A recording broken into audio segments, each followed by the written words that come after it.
At yun, ang lupit nun, men. At itong susunod sa ano yung idol natin to. Pag sinabi 187 Mobsters, kilala nyo to, men.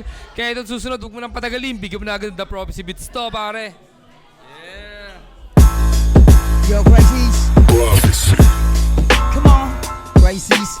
Malabone Zags. Kung Puhasla. 187 Mobsters. Yeah, come on. Crisis News. Yo.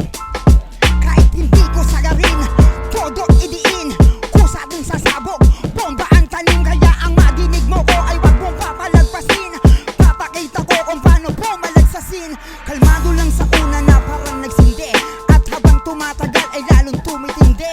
Wala na akong pake kung paano inintindi. Dahil hindi to paaawat ayat mood sa hindi. Naging matalim, oh yeah. Simula na makatikim lampas na sa limitasyon ng mga kayang gawin. Animoy kwago na meron matalas na pandinig at paningin. Kitang-kita ko kalawang kahit sa pinakamadilim. Dahil sa akin nararamdaman, nalimutan ko na kung paano abahamakan gawin. Natagdagan sa tayo kong kakayahan. Tinig ko ngayon ay magiging palaisipan. Kung 100% ba ang napakinggan. Crisis! Yeah, yeah, yeah! Yeah! Lupit to. Maraming salamat, idol. Yun, isip pa natin marami rin mag-i-speed sa dala-dala natin beat, men.